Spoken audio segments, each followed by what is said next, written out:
Good morning, good afternoon, and good evening, and welcome to the Town Hall, our newest open panel discussion podcast about tackling the internal issues preventing progress within the Black community.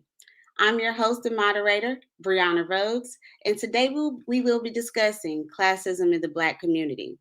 Before we begin, allow me to introduce my lovely panel of guests.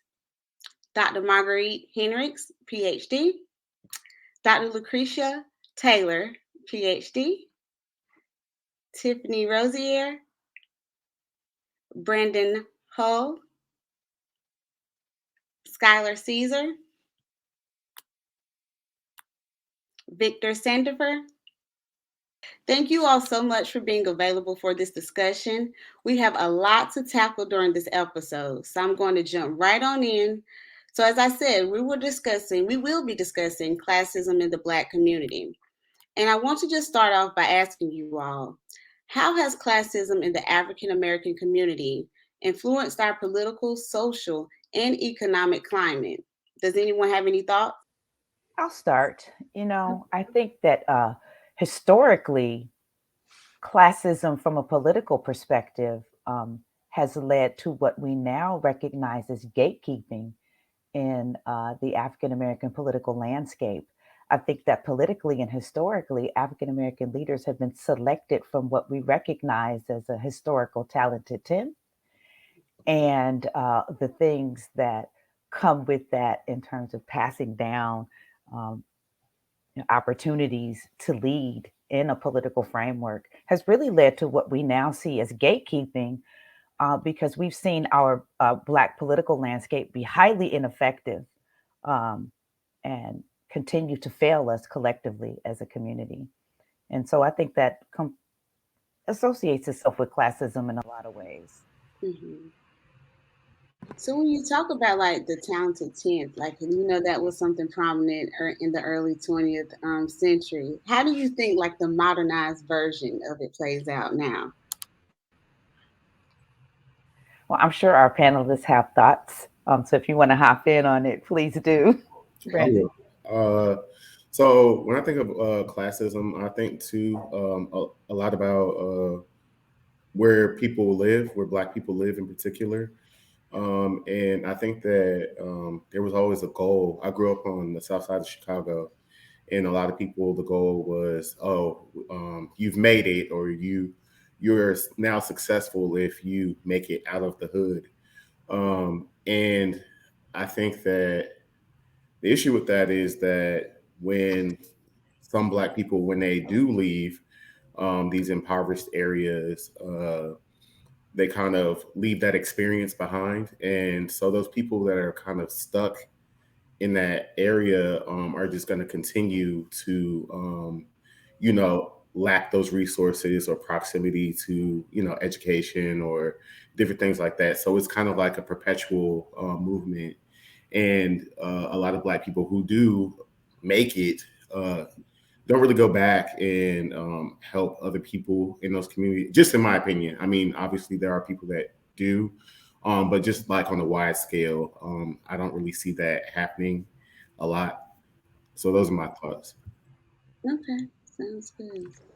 I would say to answer like the second question, I think the new talented tenth is black celebrity. I think that's a new talented tip is being a celebrity, and for some reason that affords people the opportunity to be able to say and have, I guess, an opinion on everything that has to do with Black people. And even if they're not even educated or have certain kind of knowledge about certain experiences, when they're asking questions about what's happening, what's the plight of our communities, they go to celebrities who may not still be in touch with it or may have a totally different experience as the majority of Black folks. So I think they use the talented tenth of a celebrity as a way to um, keep the majority of the interests of Black people at the forefront. Hmm. I think you're absolutely right. You see it in fraternities and sororities, celebrities pretending to be in fraternities and sororities. You see it in the Jack and Jills. You see it in organizations that cater to educated Black Black Americans. So the new talented tenth, if it isn't in an organized or institutional fashion, right? You're educated, you're in an Jack and Jill or a fraternity or sorority, then you're a celebrity and you have an instant expertise. Mm-hmm. It's outrageous. There's actually a book called Our Kind of People, and it was written by Lawrence Otis Graham, and he also wrote the famous D9 book. But it really tackles classism among Black people, and I think it focused particularly in the DMV area. I think Bree, you said that you're in that area now. Mm-hmm. It's particularly in Washington D.C. that those classes were established, antebellum, almost immediately. So when I think about those kind of things too, you do play with classism. I think that colorism does also kind of tie into it as well too, because you have people who are lighter skinned who were afforded more privilege because of their proximity to whiteness, and that can also play a part into classism and being afforded different opportunities as well.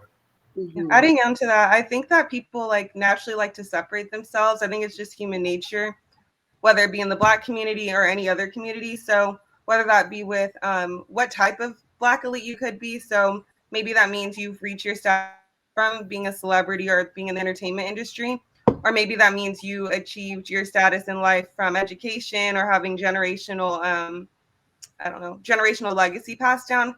So I do think it's important to think about when we're talking about these subjects, like when we're talking about higher class people, which ones are we talking about? Because I think it does make a difference. Mm-hmm. One thing I want to add is, I think youth are the pulse of our nation.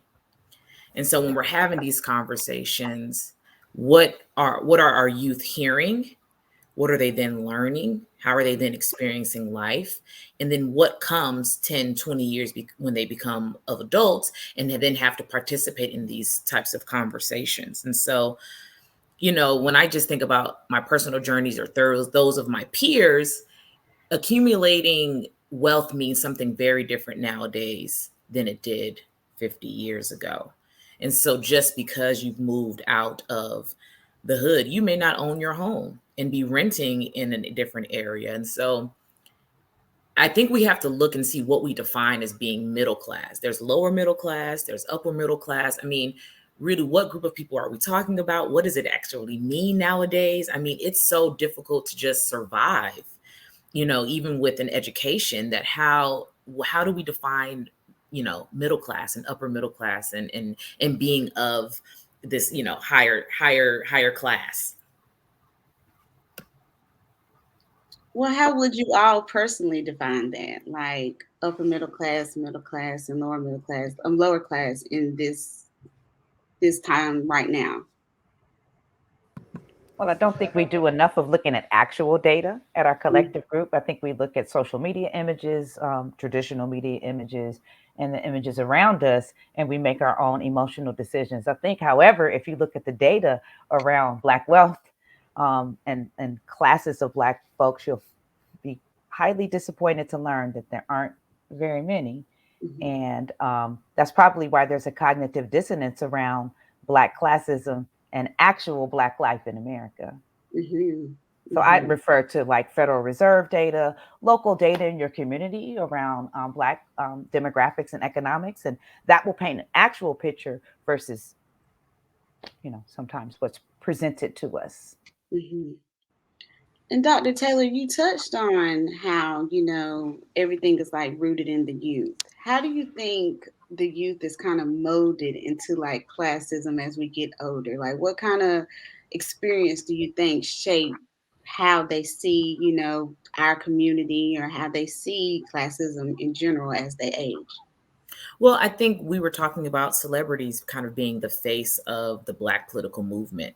And so if you use, Kanye West as, the leader of the Black community voice, you're going to have a lot of confused young people, walking through this world thinking that he is the voice and that what he's saying is right because the rap culture is so strong.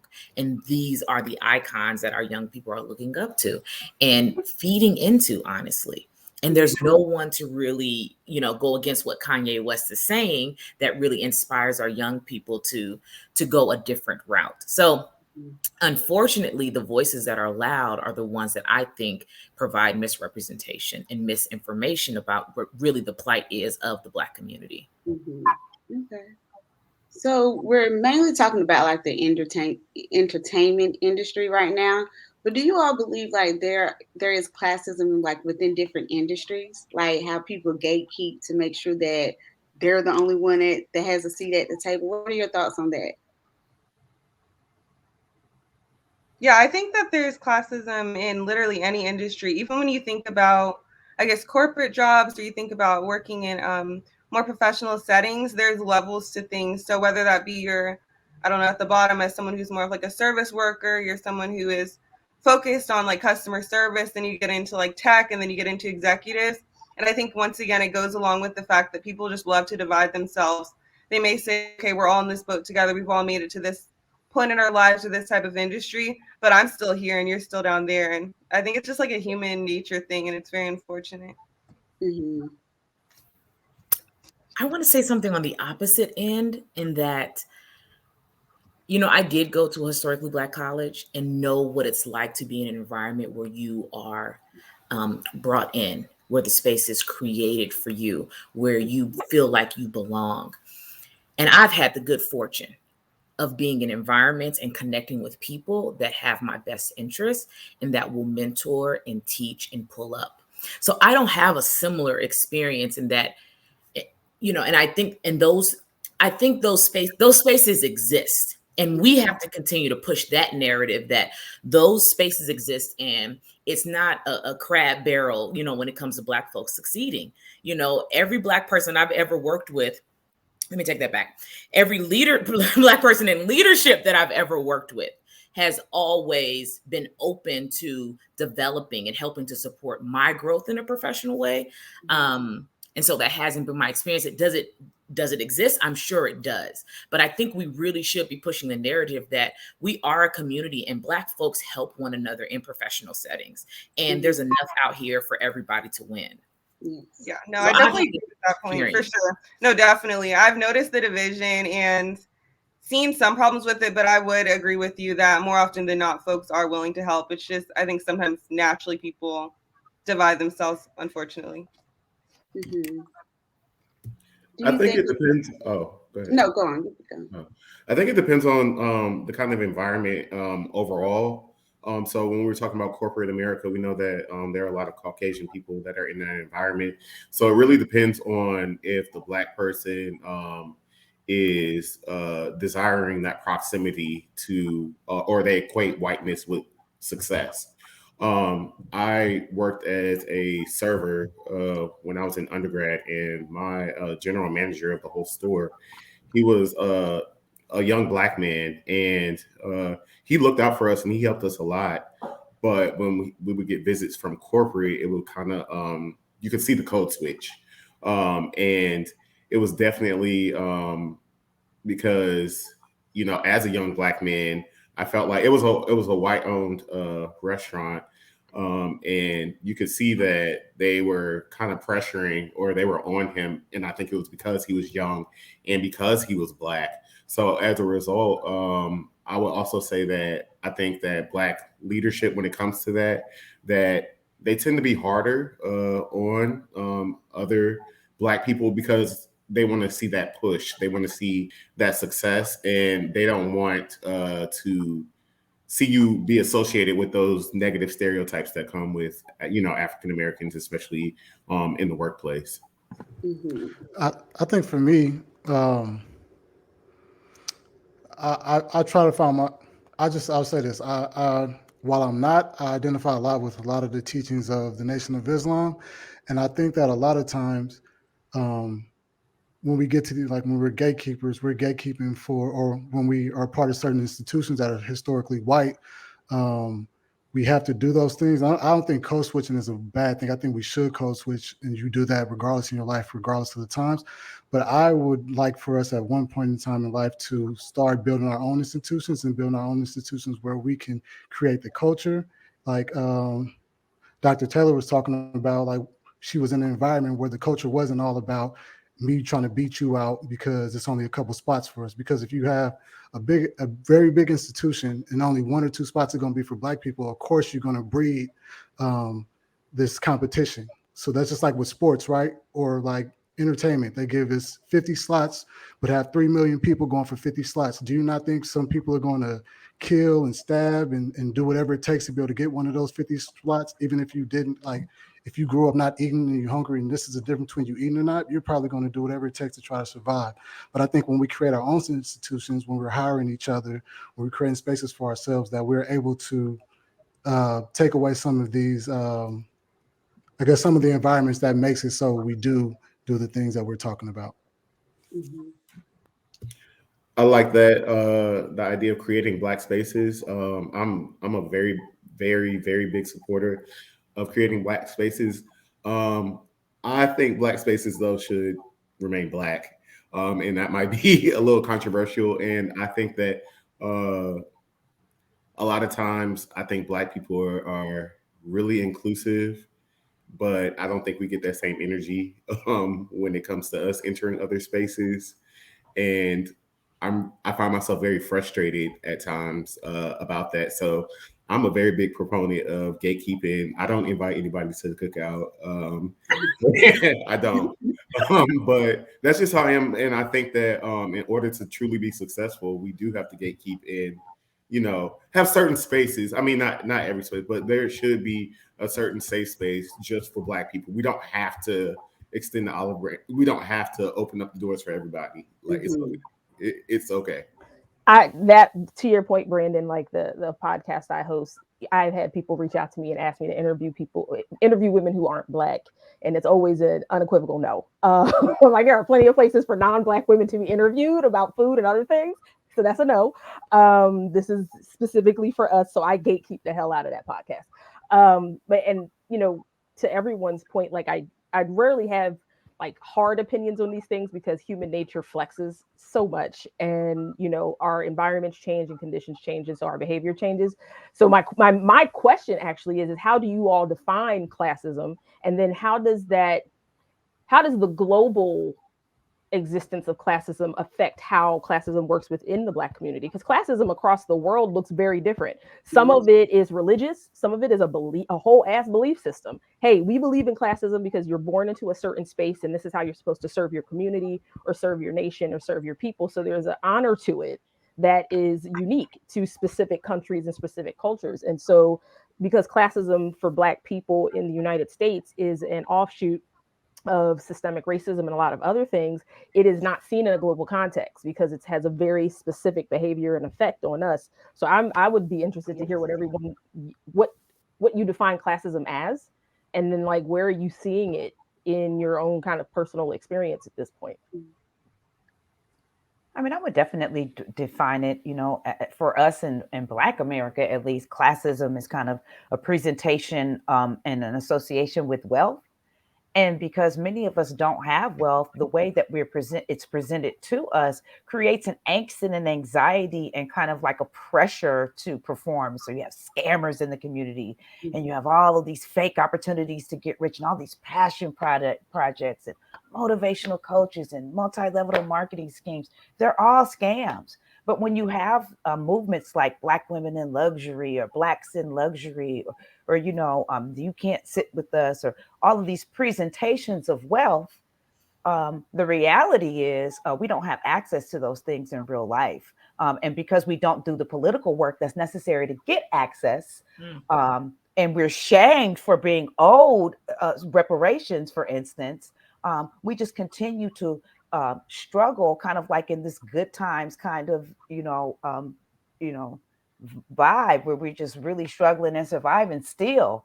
And it's kind of like, ain't we lucky we got them still in 2022. So I define it as, association, proximity to wealth. And, that is presented in a way that, defines your home and your car and your holidays and your vacations. And, that's what it is for us in Black America, I'd say. And I would just to add to it, I would say, and that single-handedly is what has corrupted the black interests, like the majority of black interests, because everyone's striving for this idea of what we see as success. And it takes away from the interest of the collective. It's all about kind of the individual. And as you become higher and higher up, you start believing that, as my grandma said, you start smelling your own piss and you start to believe that you are greater than you are. And so I'm an exceptional person and I'm different than these kind of folks. And it starts to breed that. It breeds that when you have like, so when we talk about the earlier questions, like that's what it breeds for me. I see it in my daily life is folks constantly trying to strive to have this proximity to wealth. And once they get it, it's like leave everybody else behind or take a select few. And it's just interesting that the majority don't get their needs met. So when we think about the movements that were happening last year in 2020, when all police brutality was continuously happening, there was a time where black folks was like, yo, I don't care. We burning shit down. Anytime something happened, we're going to burn that shit down. We're burning shit down. And then they started getting our celebrity leaders on TV to beg us not to do it and to start kicking money to us for like 1 month. And we all was quiet. And then we kept going with life.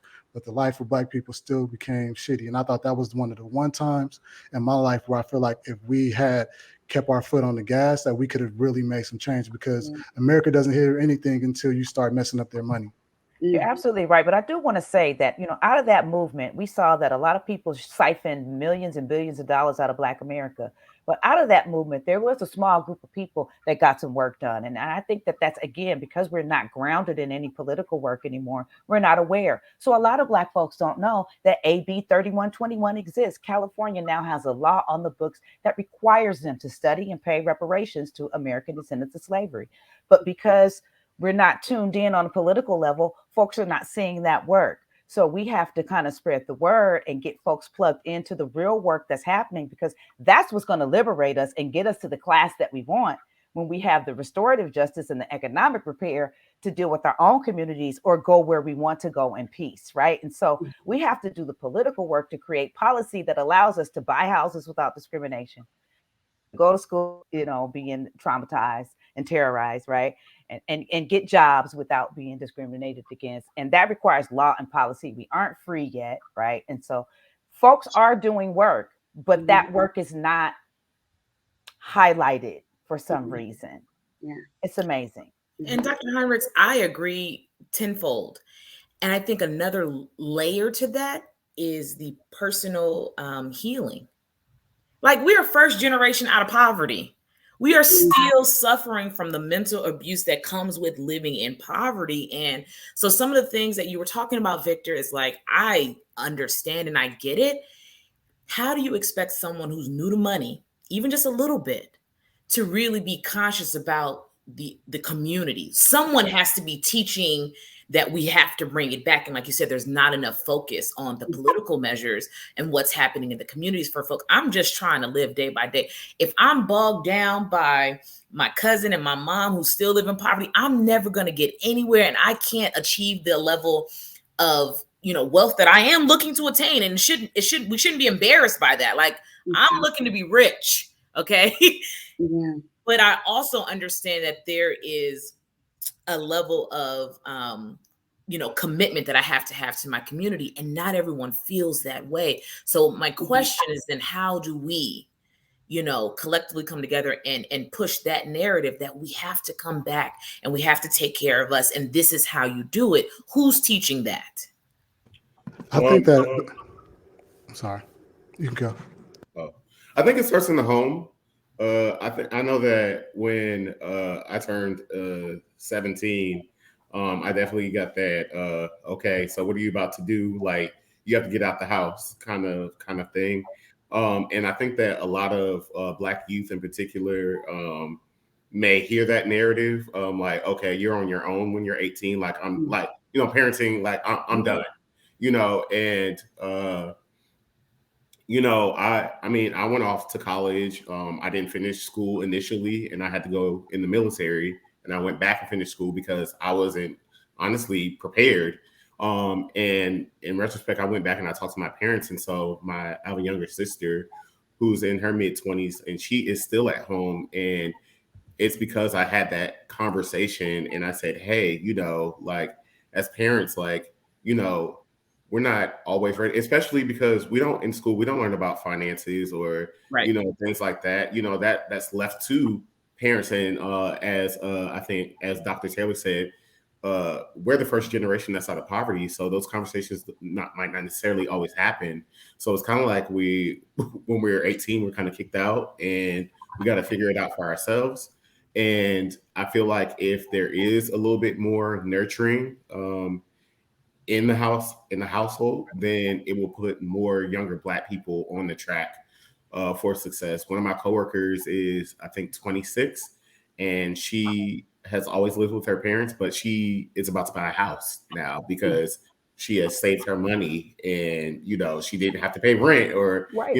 do anything like that. So I think it starts in the household. Like, we have to break certain mindsets of like, oh, you need to go do this, but when my grandparents' generation, they had to be out the house by that time because they were starting families. They had to work, Right. So we have to break those different cycles, I think, and eventually it'll be better, hopefully. I was going to say the idea that um, there's of course layers to it. I think classism is just kind of the result of the mechanism and not necessarily the actual problem itself. Right. And like we have been taught that generational trauma is how we're supposed to get along, so we traumatize the next generation and we kind of repeat. But again, I think that's one of those kind of dark diabolical angles of systemic racism and one of those heritages from slavery that we don't really recognize.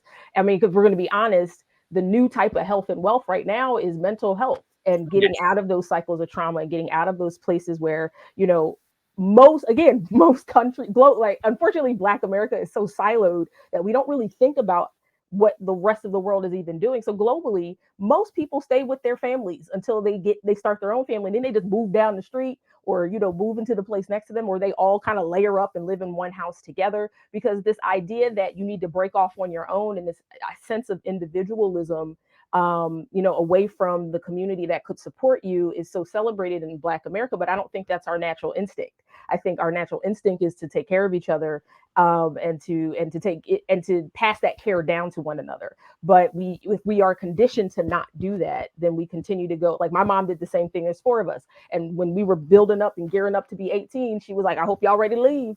And so it's this almost a sense of take pride in the fact that you're able to survive on your own, and opposed to take pride in the fact that we're able to thrive in community. And Yeah. so, but most countries around the world, most cultures around the world, they thrive in community. It's just a natural. Your grandparents die in the house that you was raised in, and then you take over the house and take care of your parents. It's just a natural part of life. It's not something unique, special, or anything to be ashamed of that you lived in the same house that your grandparents passed on in. It's part of like how are you supposed to live in the world if you're expending all of your money trying to figure out how to get your life off the ground? Mm-hmm. So I think part of that classism idea is to condition people that you have to do this by yourself. Mm-hmm. And we celebrate people when they kind of, you made it on your own by yourself. And it's just like, so we keep perpetuating this idea that part of your success is the fact that you did it on an island in a silo. And that's just not, it's actually just a false narrative. It's not true. You didn't make it by yourself. Yeah. And Victor, I want you to pick up because I know that you were about to say something. Is there something that you want to share before we close everything out? Oh, I would just add to it is that the only way any of us becomes rich in this country, in this society today, is by exploitation. So the only way you have anybody that's super rich, wealthy, with any kind of level of wealth, they had to have exploited somebody, and we can connect those chains by that in any kind of way. So I really think, honestly, and this is even being an entrepreneur, that in some ways we have to figure out a new system outside of capitalism to operate with inside, because it sets up everything that everybody's talking about. It sets up and breeds like this competition, this pull yourself up by your bootstraps kind of ideology. And I think that we have to go to like a more cooperative economics type of system where ownership isn't just by a person or individual, but by the collective, because there's no way any of us can own land because it was here before we got here. It's going to be here when we leave here. But somewhere in Europe, they created this thing where they marked up geographically, this was mine and this is yours. And it made everybody else start doing the same. So I think in certain ways we have to figure out how to change capitalism and the system we work and operate inside, or operate outside of that system, so that we can have more people look like us, have a level of opportunity to get life, liberty, and the pursuit of happiness. Yes, most definitely. Well, I want to say this is a great way to end this episode, and I want to thank you all for your input. I'm sorry we couldn't get to other comments and everything, but I think this is a great way to round this out. So I want to thank you to our guests, and thank you all for joining us for this episode of the Town Hall of the Polaris Network. Hope you all have a great evening. Bye bye. Thank you. Thank you for having us.